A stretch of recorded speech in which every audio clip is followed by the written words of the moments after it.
What's up, guys and gals, and welcome back to the Nerd Castle for the next episode of Sunless Sea.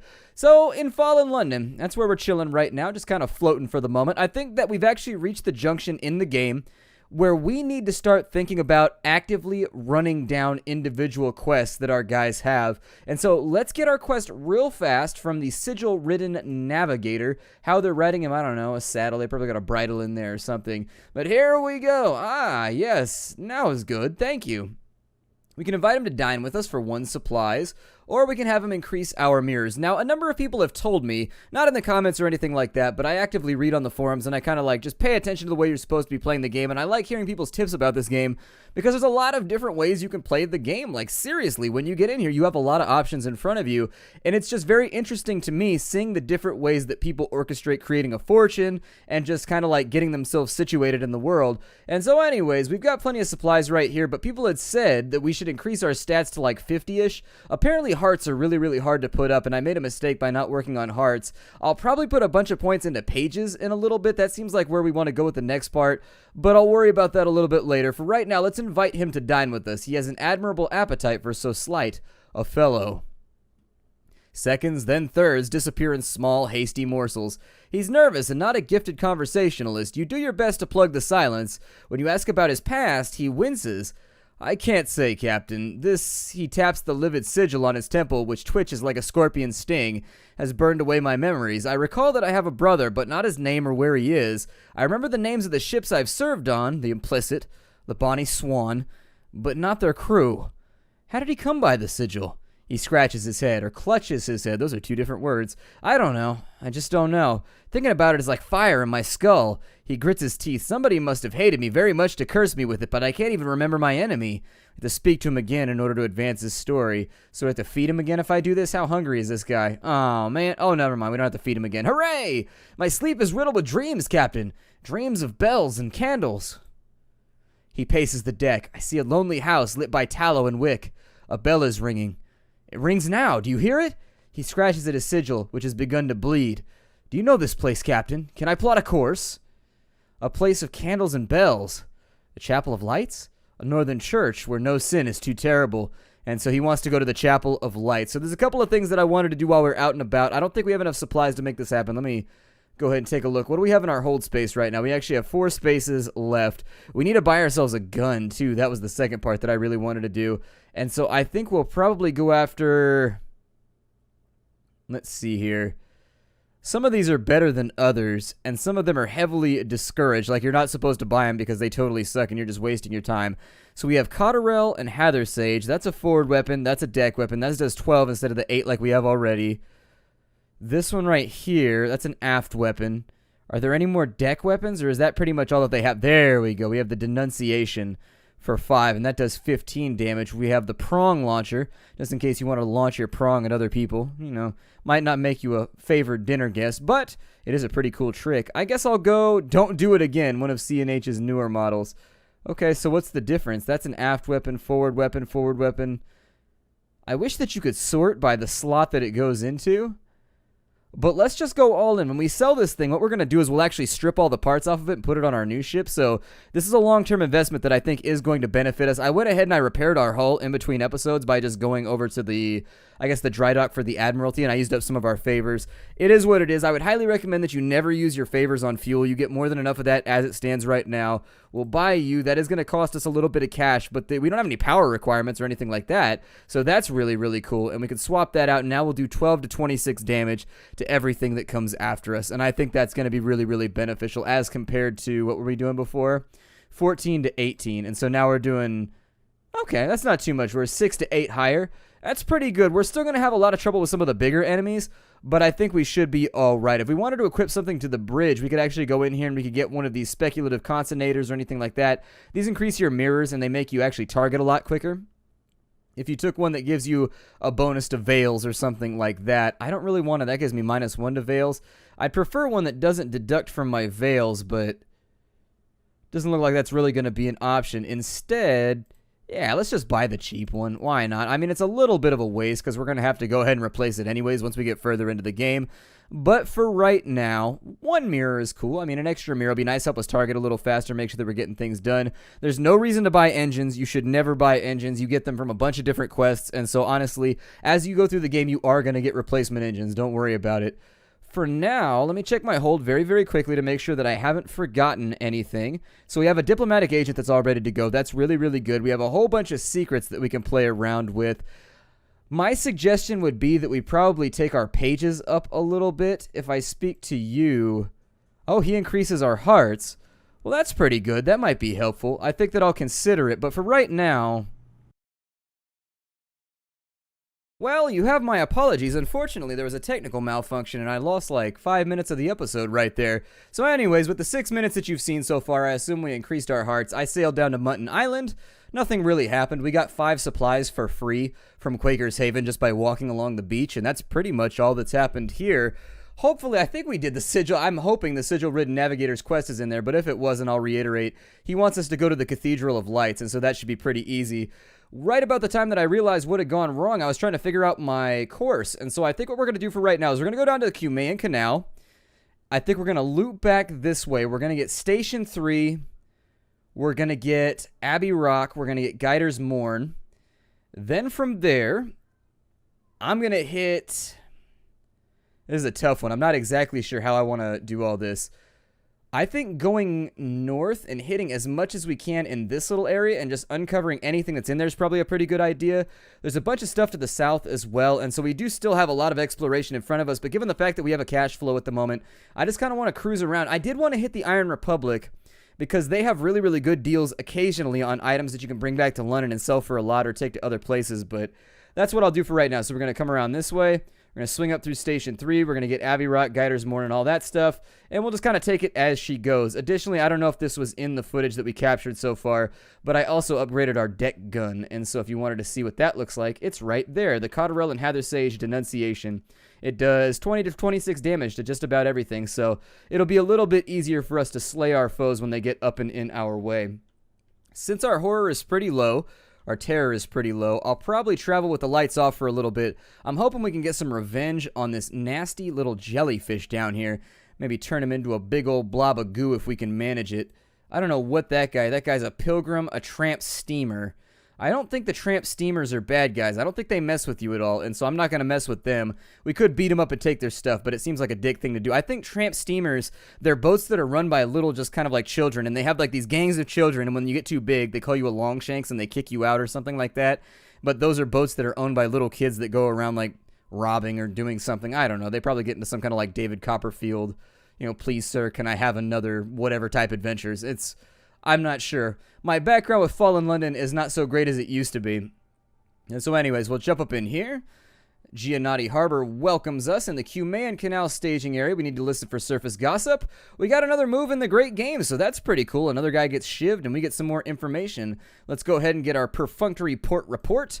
So there it is, and then we'll take off. I'm trying to do this as rapidly as possible because a lot of this game... And I think it turns some people off. A lot of this game is just kind of slow. You're doing your thing, cruising around, doing the little quests that are available.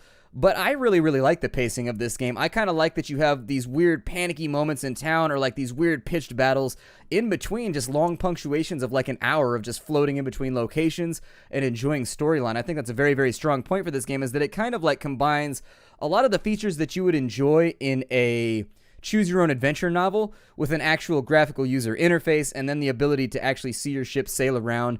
And there's a lot of like action and just random video game elements in there too to sort of combine the two genres. And it's something I don't think a lot of people have talked about, how this game really does kind of resemble a choose-your-own-adventure novel. I also really like the way that it's just menus attached to menus. Like most games I would complain about that, but for whatever reason with this game, I like the fact that you kind of just click on menus and have a good time just linking stories together at different locations. Trying to keep my terror down for just a second right there, but I don't think it's going to work. Once it goes back to Lello, which is how my sister used to say yellow when she was very, very little, we'll swing this around. We'll go to Station 3. Station 3, I don't ever think there's much going on here, but we can check in on it. I think there was a challenge over here that we could try. We could try the gate one more time. There's a tough challenge with our mirrors, but we can give it a go. And so we failed in the challenge, unfortunately. If we gotten the new thing, I would have come back and, you know, let you know and read the dialogue, but since we've had the same thing twice now, Station 3, I thought it might be worth it to hit the Shepherd Isles then. I don't know. Let's just keep going. I'm going to stay the course. I don't want to be changing things around in the middle of our voyage and kind of getting ourselves lost. I feel really bad about the fact that we lost that footage. Like, every now and again, some whack like that happens, and it frustrates me. I don't think I can do anything with this Gillifleur over here. Oh, good. We've got more range now. That's pretty cool. So back it up. Back it up. There we go. A little bit of damage right there. Little bit of damage right there. We're not going to be able to kill it before it comes at us, but we will be able to wound it up pretty good. The last thing we want, though, is for it to get around behind us. And so there it is. There'll be no weird jellyfish boat doggy style action thing going on right now. Now that we've sunken the Gillifleur, let's jump on in here. We can scoop it up and eat it. We can let it disperse. Okay, so the Gillifleur, it's a young jellyfish or a lesser subspecies. Do the dreams of jellyfish become real? In any case, now it's a sad slick of goo dissolving into the Z. You can eat it, but I think I'd rather, since we have supplies, let it disperse. I think something happens.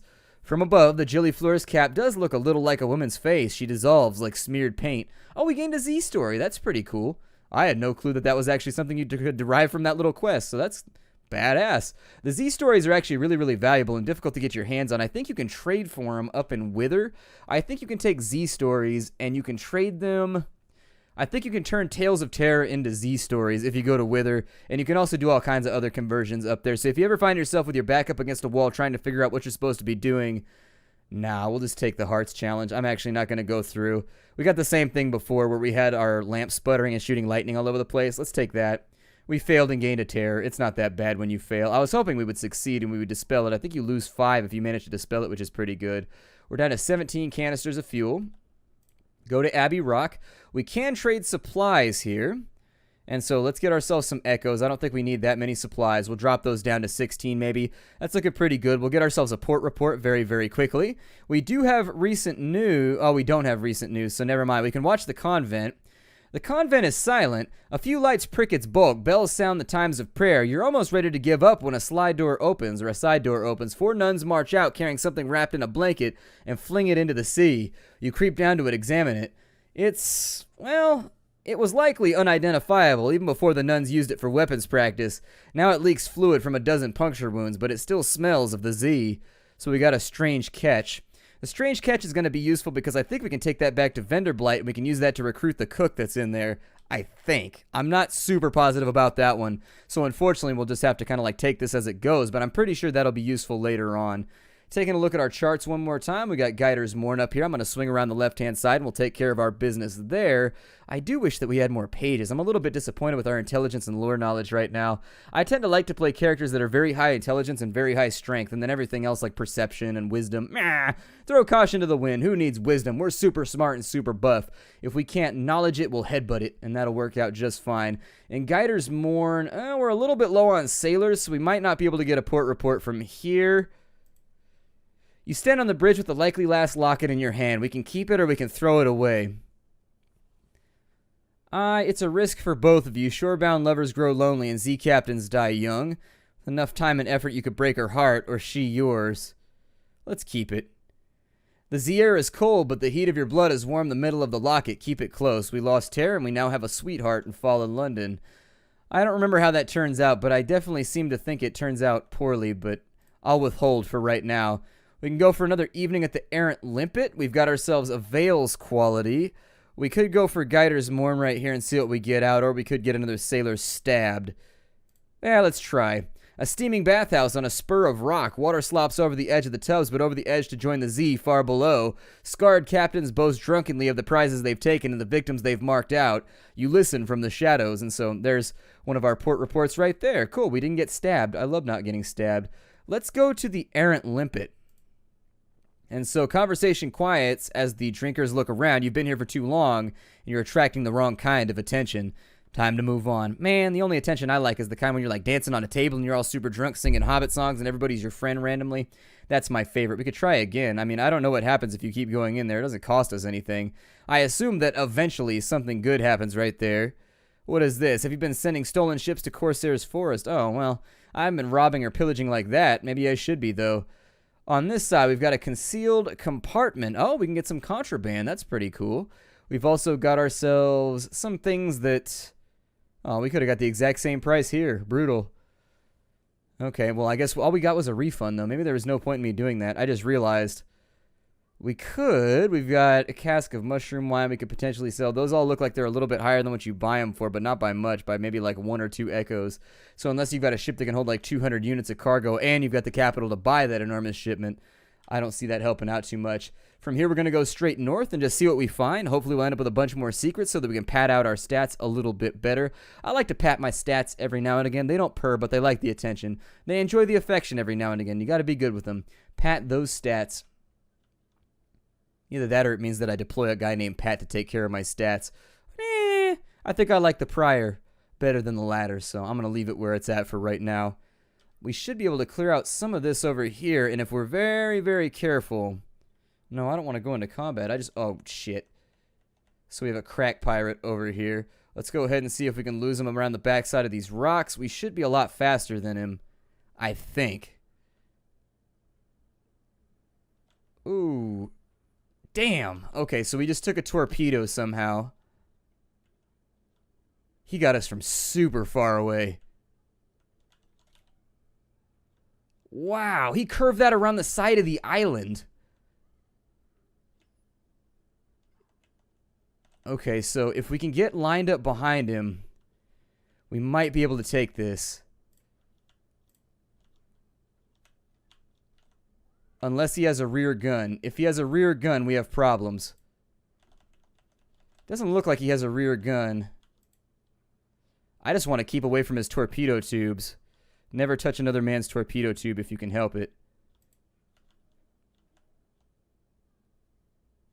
If we could just stay like this, we should have him. Oh, he ran into the light. This guy's toast. This crack pirate is done. You're about to get dealt with, my friend. You're about to get dealt with. And I ain't talking about no poker game. Let's do this thing. You thought it was funny when you were launching torpedoes, huh? You thought it was real funny when you had them torpedoes locked on. Now it ain't funny no more, is it? Mm-hmm. Not funny at all. A little bit of ocean humor right there. Down he goes. We should get some free fuel and some free supplies. And then we've got a cache of curiosities. Let's crack it open. Oh, we got parabola linen. Cool. Parabola is the serpent placed behind mirrors, or someone made that up. But in any case, where do they weave this sleek and ambery glimmering cloth? I think there's a thing called a parabola cat, or like a parabola lion, or something like that. Maybe that's where they get it from. They shave kitties, and that's where it comes from. Hooray for parabola linen.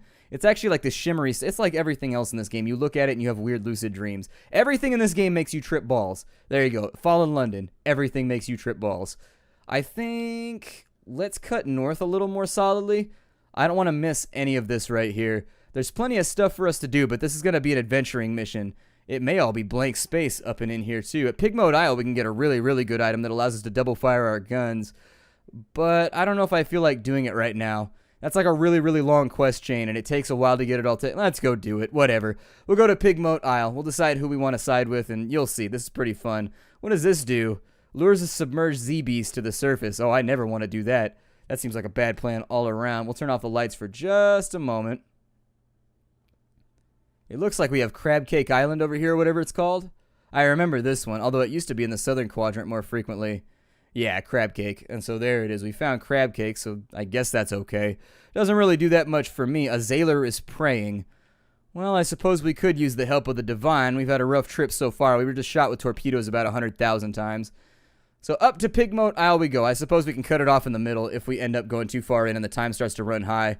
I gotta go to like a birthday party tonight. It's one of those. By the time you see this, it's gonna be like a week past because I front log like a bastard. But still, this is like the last thing that I'm recording for the day. And after this, I'm out of here to go consume ridiculous quantities of terrible food in celebration of somebody else's special day. And so that's cool by me. I don't mind at all. It's just I've been eating really badly this week and I've been feeling guilty about it. I don't know. Lonely Desert Beach, 2 houses both alike in dignity. There is no habitation in sight, no market, very little in the way of maintained docks. A stretch of sand thickens into damp black earth from which sprout stunted palms? Not quite. Tall fungal growths with frond-like caps as if someone sculpted the idea of a tree from a mushroom. These growths appear sparse near the beach, but clump closer together the farther inland one goes, clustering tightly into a sort of forest around the base of the island's central hill. You can see off in the distance dots of fire flecking the horizon, and hear clamor, shouts, and shot. If you look to the quay or the quay, you can make out the unusual shapes of two tiny figures. I really should memorize that word eventually. I always screw it up.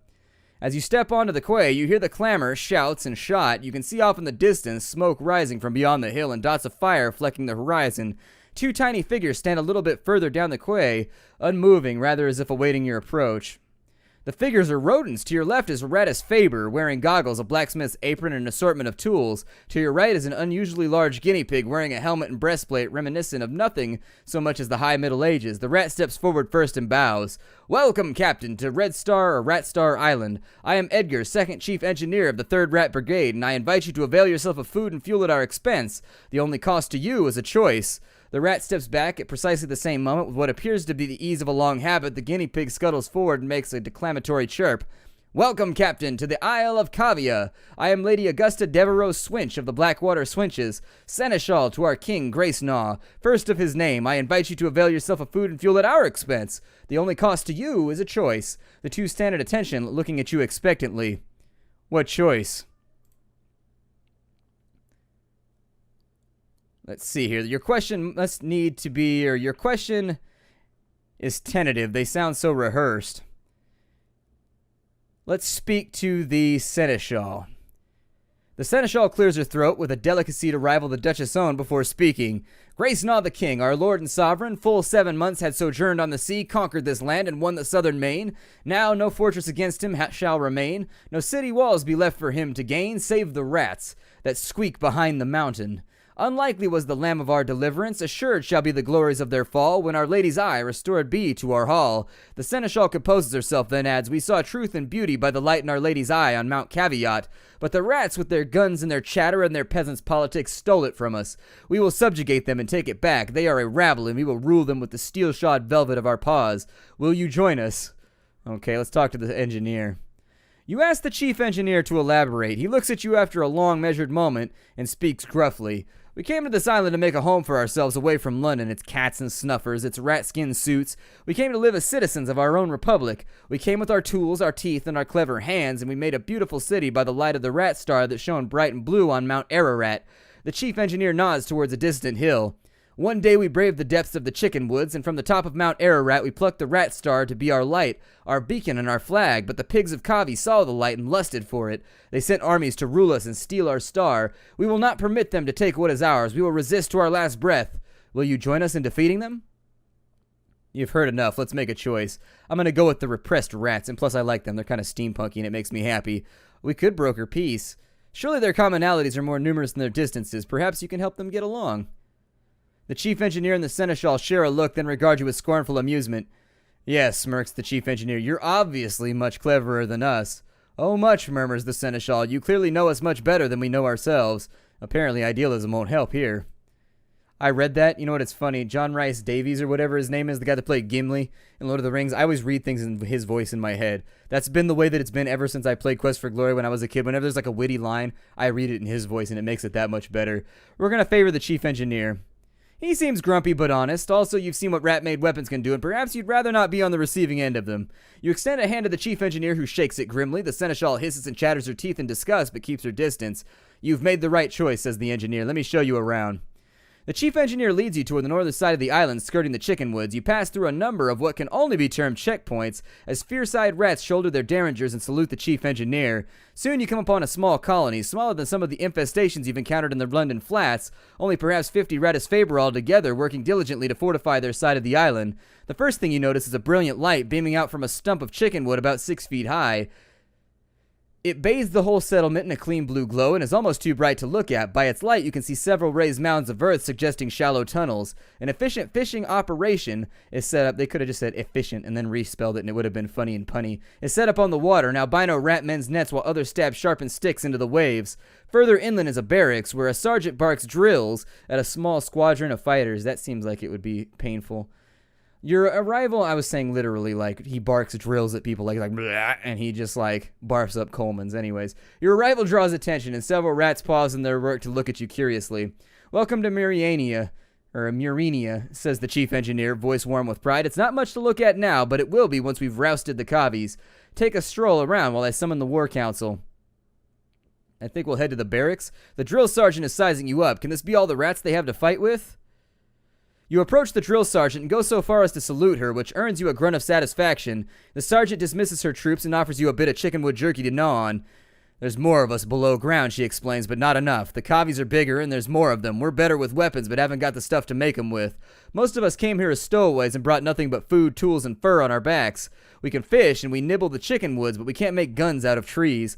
The Kavis came with their own steamer and seem to have endless supplies. We raid them sometimes, but there's so few of us and we can never hold on to territory gained for long. But that's of no consequence. All we want is to be left in peace to build our republic and the Rat Star, she adds thoughtfully after a moment. Of course, we want that too. I'm helping them build a republic. I feel better about it right now. If the Kavis win, it's just going to be like another ridiculous oligarchy or something. The elite are going to rule. It's going to be like real life, and I can't subject the lovely rats to that. We already live in a world like that. I can't put anybody else in it. Let's see here. We head to the beach, maybe? Well, actually, I think we're out of time. Anyways, my name is Splattercat. Thank you for joining me here. We'll finish this storyline off when we come back next time. I'll see y'all later. Hi, do everybody.